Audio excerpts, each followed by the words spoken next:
Nessa aula, vamos falar sobre leitura e interpretação de texto. O processo de leitura e interpretação de texto compreende a pré-compreensão, ou seja, quando o leitor entra no texto sem nenhum conhecimento prévio do assunto.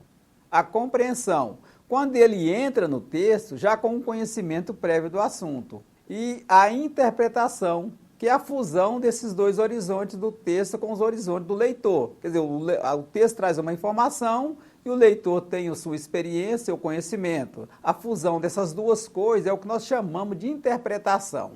A interpretação, então, resulta na produção de um novo texto, porque o leitor parte das informações do texto, junta com a experiência e conhecimento que ele tem, e dali surge um outro texto. Dicas de interpretação do texto. Primeira coisa, uso de dicionário. Toda vez que for treinar a interpretação de texto, é importante ter um dicionário por perto. No caso de dúvida do significado de alguma palavra, e que essa dúvida estiver prejudicando o entendimento, então consulte o dicionário. Outra coisa, reescrita. Você entendeu, aquilo tem que ser memorizado, você não pode esquecer, então escreve aquilo que você escreveu. Essa reescrita vai ajudar também na fixação do assunto. Uma outra coisa, né? Muita gente acha que para ler bem, basta acessar, né, um computador, um notebook, né, o celular, fazer aquela leitura virtual rapidinha. Bom, isso é importante também, mas é importante para quem já tem um conhecimento e só quer recordar.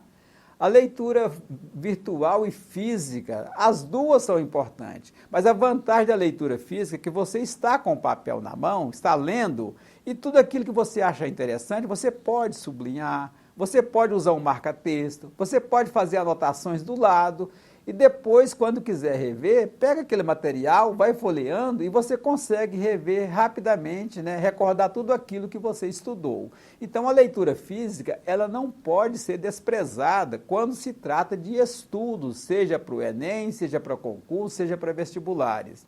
E nós temos alguns passos importantes que devemos seguir para fazermos uma leitura de qualidade, né? E um estudo, uma interpretação. Veja bem, concentrar-se antes de iniciar a leitura, para não ficar lendo e relendo sem saber o que está fazendo ou sem estar entendendo. Muitas vezes o aluno pega um livro ou um texto, aí lê, depois de quase na metade.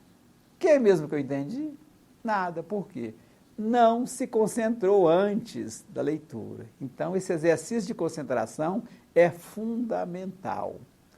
Outra coisa, procurar ler no ritmo certo. Quando a pessoa lê no ritmo certo, então ela assimila muito melhor aquilo que está lendo. Agora, se ela lê sem colocar a pontuação, a entonação no lugar certo, ela vai ter muito mais dificuldade depois para provar aquilo que entendeu. Então, isso é muito importante. Agora, aí você fala, seu professor, mas eu estou lendo silenciosamente, como é que eu vou ler no ritmo? Mesmo silenciosamente, a sua memória tem o tempo da leitura. E você tem silenciosamente a pontuação ali, que significa a entonação de voz que você dá quando está falando. Então, ler no ritmo certo, você pode ler em voz alta ou pode ler silenciosamente. E esse é o segredo da aprendizagem. Quando você consegue ler silenciosamente no ritmo certo, aí sim você vai estar tendo um ótimo aproveitamento. Procedimentos para interpretação. Primeira coisa, analisar o texto a partir do título. Olha, isso é importantíssimo. Eu venho acompanhando isso com os meus alunos desde 2009. E como há uma dificuldade muito grande de concentração para iniciar uma leitura, o que eu falo para os alunos? Olha, comece pelo título. Pensa o seguinte, um texto com esse título pode estar tratando de quê?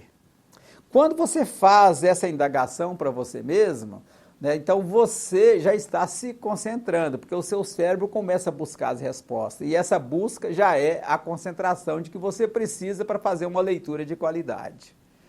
Depois, ler todo o texto para ter uma visão geral do assunto e para se certificar de que há uma pré-compreensão sobre a temática abordada. Aquelas etapas que eu falei da pré-compreensão da compreensão e da interpretação. Então, você leu todo o texto, olha, esse assunto aqui eu já conheço muita coisa dele, então já vai ficando mais fácil. Depois, lê destacando as expressões-chave do parágrafo ou dos parágrafos. Quando você lê um parágrafo, tem uma expressão lá, chave, você marca ela, depois quando você tiver que rever, vai ser rapidinho e você vai fixar.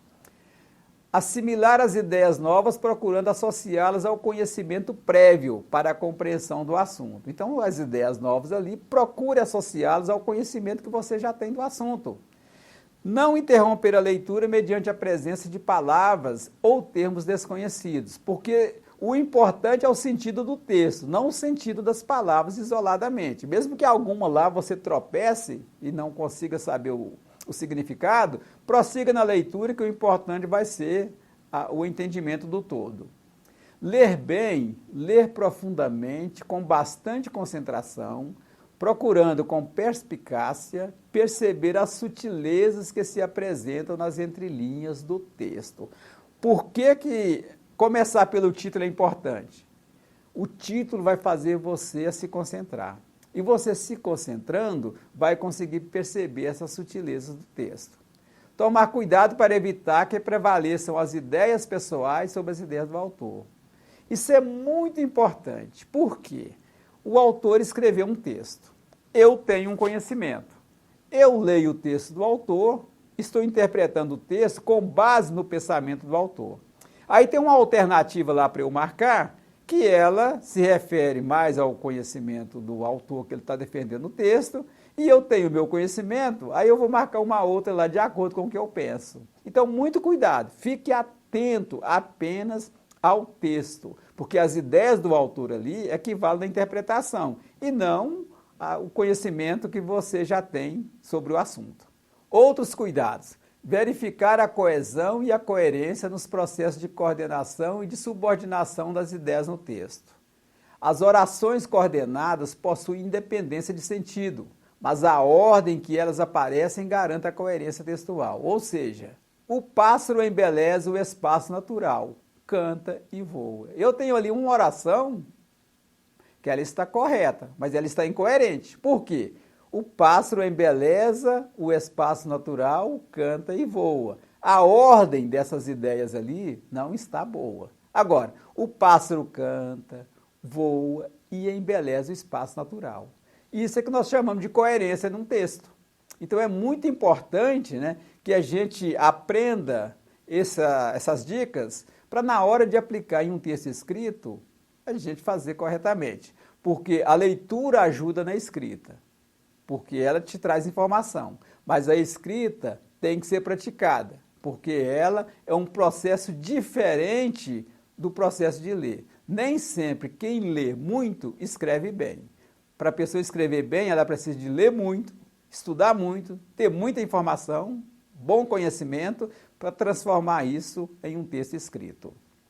Um outro exemplo, João Pedro precisa estudar muito, embora queira se dar bem na prova. Também incoerente. Por quê? Esse embora ali não cabe naquela frase. João Pedro precisa estudar muito para se dar bem na prova. A ideia ali é de finalidade, não é de concessão. Uma outra coisa, verificar a harmonia entre um termo subordinado e um subordinante, sabendo-se que os adjetivos ligados a um substantivo vão dar a ele maior clareza de expressão, aumentando-lhe ou determinando-lhe o significado. Outra dica, ter consciência de que a interpretação não depende de cada leitor, pois, enfim, o que está escrito, escrito está. É aquilo que eu falei. As ideias do texto é que tem que prevalecer, não as ideias do leitor.